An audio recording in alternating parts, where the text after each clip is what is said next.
Moi, je sais que les billets valent rien. Mais vous ne le savez pas. Ou en tout cas, vous ne voulez pas le savoir. Mais sachez que, dès aujourd'hui, ce que vous avez dans les mains ne vaut rien. Voilà.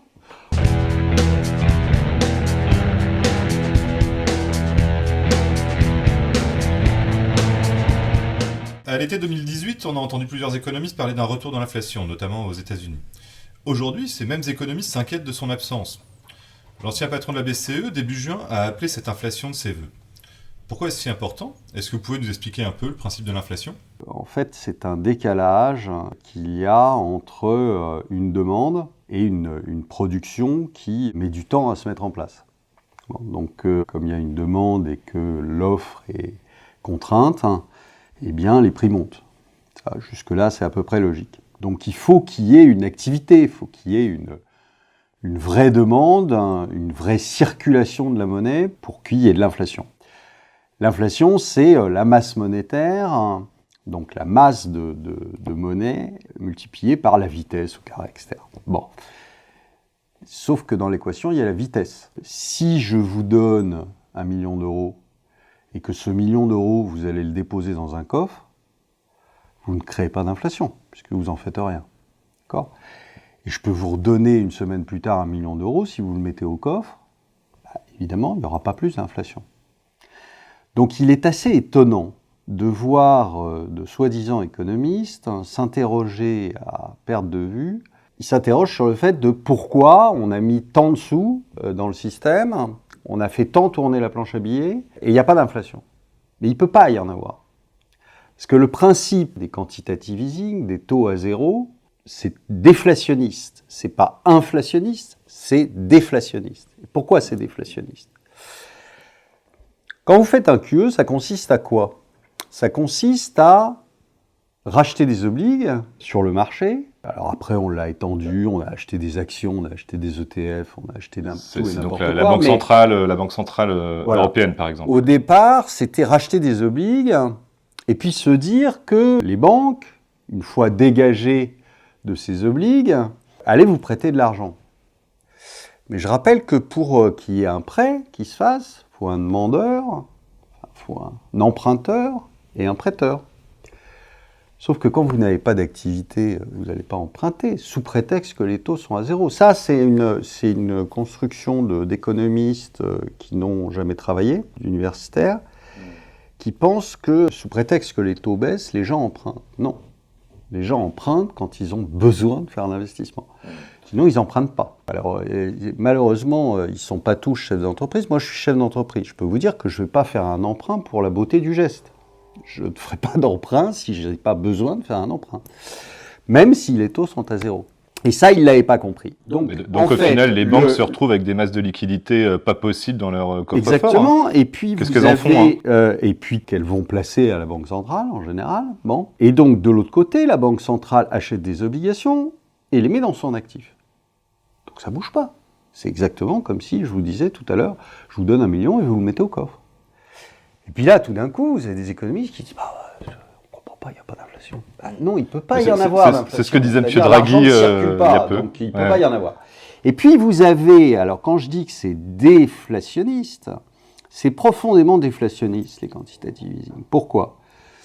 Parce que vous êtes dans un monde qui déjà est déflationniste par définition, puisqu'on est mondialisé, que tout le monde peut aller se servir à droite, à gauche avec Internet, et que donc les prix ont tendance à baisser. Mais en plus, quand vous mettez les taux à zéro, eh bien vous créez des surcapacités. Pourquoi vous créez des surcapacités ? Parce que des boîtes qui auraient dû mourir, parce qu'elles n'avaient pas un business rentable, aujourd'hui, en empruntant à zéro, c'est-à-dire en faisant ce que font les États, en gros, en faisant de la cavalerie, eh ben, elles restent sur le marché. Et donc, ces taux à zéro créent des surcapacités. Et puis de l'autre côté, souvent vous font monter le prix des matières premières, puisque les matières premières, elles, sont un actif financier. Donc le quantitative easing, la seule inflation qu'il crée, c'est sur les actifs financiers, sur la bourse.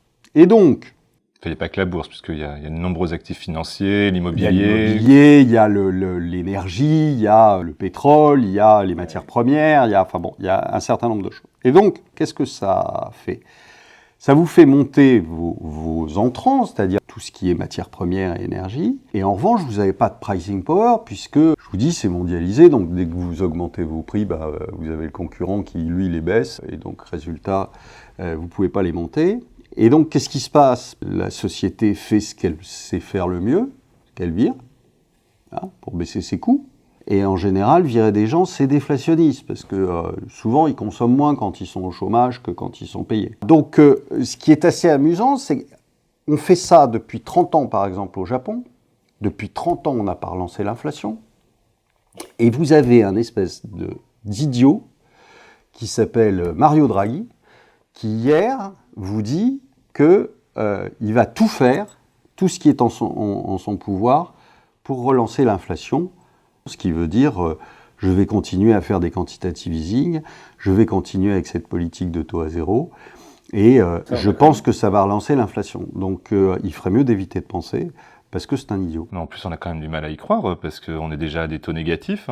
Il parle de marge de manœuvre considérable. Oui, mais considérable. Mais la marge de manœuvre considérable. Quelle est la marge de manœuvre ? C'est de mettre du pognon. C'est-à-dire de faire des quantitative easing en mettant... Ce que je vous dis depuis le début, c'est-à-dire que quand il va y avoir un pépin, c'est-à-dire quand les marchés vont jouer réellement la récession, parce qu'on est en récession, quand ils vont jouer la récession, c'est 30 à 40% une récession sur un marché. D'accord ? Et là, qu'est-ce qu'il vous dit, Mario Draghi ? Qu'est-ce qu'il dit au marché ? Pourquoi le marché a monté hier ? Parce qu'il dit « je serai là ». Et je serai là sans quantité. D'accord ? S'il faut 2000 milliards pour faire remonter le marché, je mets 2000 milliards. S'il en faut 5, j'en mets 5. S'il en faut 10, j'en mets 10. C'est pas grave. Le truc qu'il faut bien comprendre, c'est qu'il pense toujours qu'il n'y a pas de limite. Qu'il n'y a aucune limite. Et c'est vrai que physiquement, il n'y a aucune limite. On ne vous dit pas, à partir de temps, ça craque. À partir de temps, votre billet ne vaut plus rien. Est-ce que c'est 70% du PIB ? Est-ce que c'est 100% du PIB ? Est-ce que c'est 150% du PIB ? On n'en sait rien, puisque c'est purement une histoire de confiance. C'est ça qu'il faut essayer de comprendre. C'est que, alors évidemment, tout le monde va dire « ouais, mais encore de la marche, il ne sait pas quand ça va se passer ». Ben non, je ne sais pas quand ça va se passer, parce que ça reviendrait à dire que je sais quand vous allez vous réveiller. Moi, je sais que les billets valent rien, mais vous ne le savez pas, ou en tout cas, vous ne voulez pas le savoir. Ouais, tant que vous ne voulez pas le savoir, ça continuera à fonctionner. Mais sachez que, dès aujourd'hui, ce que vous avez dans les mains ne vaut rien. Voilà. Après, on peut toujours faire semblant tous que ça vaut extrêmement cher, mais le fait est que ça ne vaut rien. Voilà.